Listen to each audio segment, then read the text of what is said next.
Hello friends, આજે આપણે માંડવી પાક બનાવવાના છે. આ માંડવી પાક બનાવવા માટે 1 વાટકી સિંગદાણા અને અડધી વાટકી ખાંડ લેવાની છે.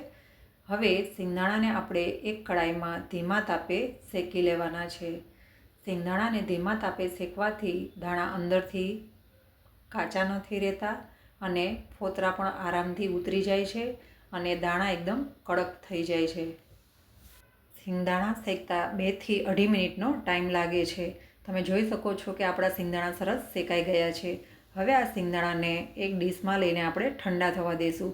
10 મિનિટ બાદ ઠંડા થાય એટલે એક કપડામાં લઈને આ રીતે ઉપરથી પ્રેશર આપવાથી દાણાના ફોતરા આસાનીથી ઉતરી જાય છે.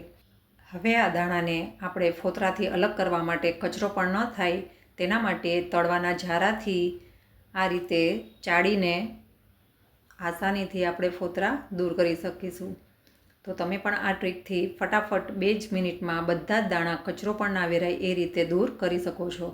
હવે આ દાણાને આપણે મિક્સરના એક બાઉલમાં લઈને આ રીતે રોકીને 2 થી 3 વાર ફેરવવાથી દાણા સરસ પાવડર થઈ જશે અને આ રીતે કરવાથી દાણામાં રહેલું તેલ પણ છૂટું નહીં પડે અને દાણાનો પાવડર એકદમ છૂટો રવાદાર બનશે.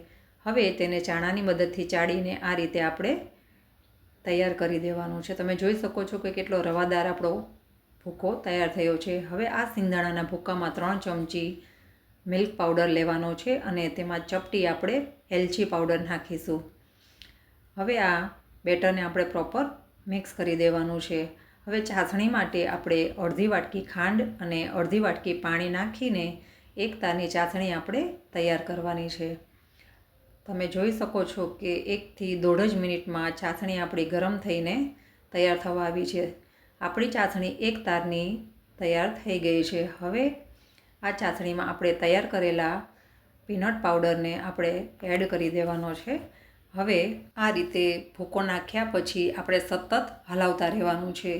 ધ્યાન રાખવાનું છે કે આપણી ગેસની ફ્લેમ એકદમ ધીમી રાખવાની છે. હવે 2 મિનિટ થાય ને થોડું બેટર જાડું થાય ત્યાર પછી આપણે 1 ચમચી ઘી નાખવાનું છે. ઘી આપણે એડ કર્યા બાદ 1 મિનિટ થાય એટલે માંડવી પાકને આપણે ચેક કરી લઈશું કે તે ચોંટતો નથી.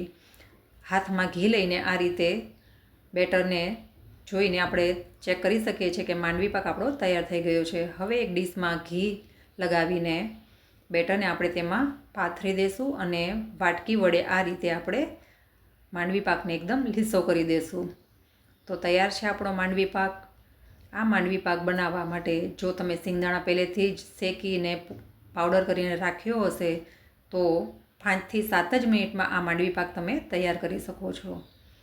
તેના ઉપર આપણે થોડા પિસ્તાના પીસ આપણે આ રીતે લગાવી દઈશું અને વાટકી વડે પ્રેશરથી તેને દબાવી દઈશું. હવે આ માંડવી પાકને અડધો કલાક ઠંડો થયા બાદ તેને ચપ્પા વડે આ રીતે તમારી મનપસંદના શેપમાં તમે કટ કરી શકો છો. યાદ રાખો કે માંડવી પાકમાં ગરમ હોય ત્યારે આપણે પીસ નથી કરવાના. થોડો ઠંડો થાય ત્યાર પછી જ આપણે તેને કટ કરવાનો છે. તો તમે જોઈ શકો છો કે આપણો માંડવી પાક કેટલો સોફ્ટ અને યમી બનીને તૈયાર થયો છે. તમે પણ જરૂરથી ટ્રાય કરજો. Thank you for watching.